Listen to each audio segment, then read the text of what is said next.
So what you see in this problem example on your screen is a aeroplane structure. So which is the aeroplane, and for this aeroplane in a particular point within the aeroplane, you are given the set of stresses. Now this can be a result of many things. This may be the aerodynamic forces acting on the body, the weight of the passengers, the weight of the aircraft itself, and many different things. So for all these different things within this element over here, where these faces of this element are taken perpendicular to the longitudinal axis, you have calculated the set of stresses. Now the interest within for the problem is that if you take this element and within the same plane, say if you take a rotated element or in a rotated plane, if you are looking at it, how do the state of stresses and everything change? So this is what the problem asks you, that if for this element this is the state of stress that you have over here, now if you at the same location, if you take an element which is rotated at a 30-degree clockwise angle, remember, remind the word clockwise, so essentially at the same location, if you're taking an element which is rotated at a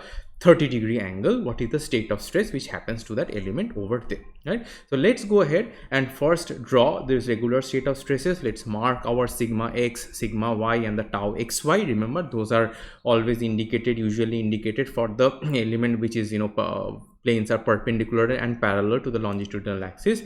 Then we are going to rotate the element to a 30-degree angle, and we will find what is the sigma x prime, sigma y prime, and the tau xy prime, right? So let me first quickly draw the original element and the rotated element and mark the stresses before coming back and calculating these different stresses which are there.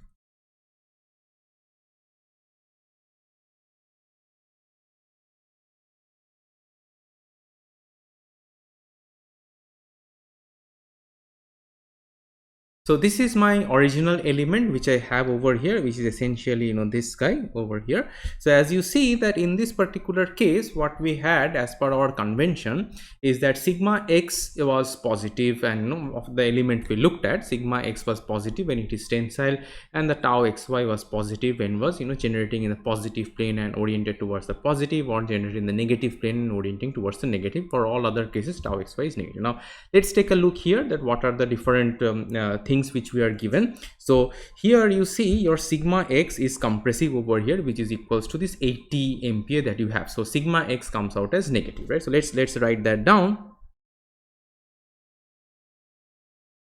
What about sigma y? Sigma y is a positive 50. You see it's a tensile force, so sigma y is a positive 50.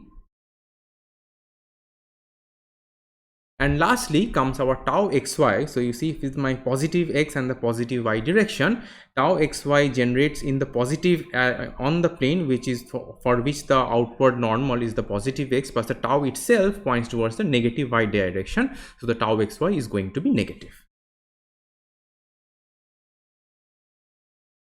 So these are the set of stresses for our original element. Now it says for an element which is rotated at an angle of 30-degree, how do the set of stresses change? So let's go ahead and first draw the element which is rotated by a clockwise 30. Remember, clockwise means a negative 30-degree, because as per our convention we had taken the anti-clockwise theta as a positive theta. So let's go ahead and first draw a rotated element.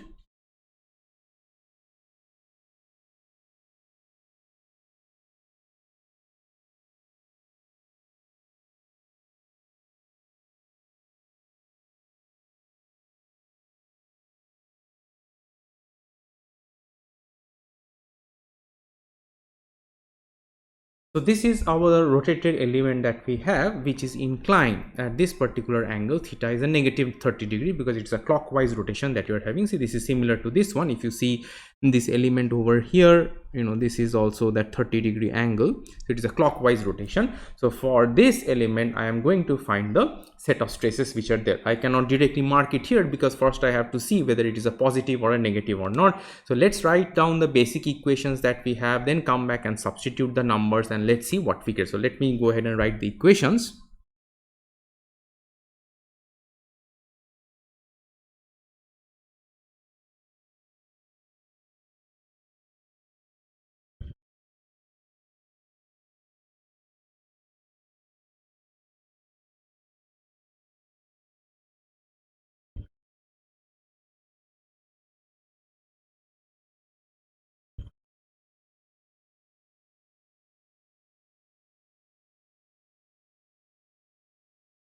So I have written out the overall expressions, overall equations over here. Now what all I have to do is simply I'm giving these values sigma x, sigma y and tau xy. All I have to do is plug these things over here, punch in the calculator. Remember, you have to here in all of these cases that theta that you have over here, this particular theta is always going to be minus 30 degrees that you have over here. So let's make a quick note of that. So this theta that we get,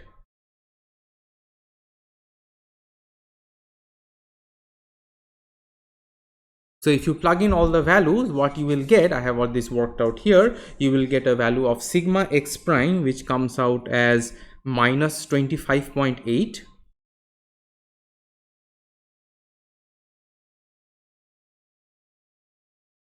Your sigma y prime comes out as minus 4.15.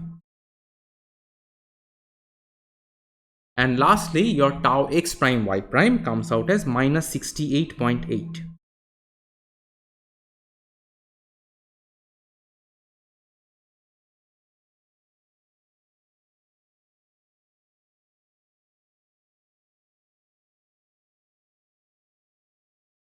Now that we have about this rotated axis, now that we have these different stress values which are there, so now we are going to go ahead and mark these in our rotated element that is there. So let's go ahead and mark that. Always you have to be careful about the direction. See, in this one, sigma x prime comes out as a negative 25.8, so that means it must be compressive.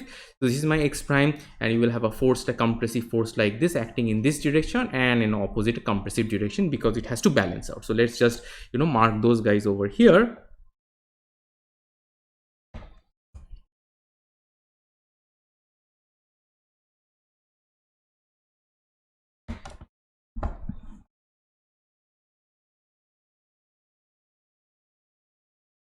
Now your sigma y prime, you see, although in the original element your sigma y was a positive tensile, here it becomes a negative 4.15, so that is also compressive.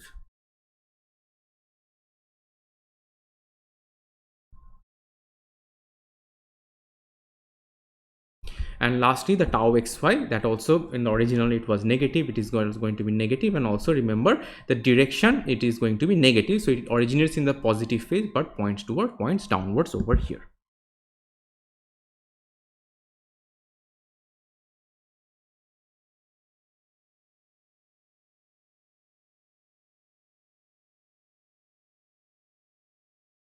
And as I said earlier, that if you draw one of the taus, all the other taus get automatically, the directions get automatically fixed by that.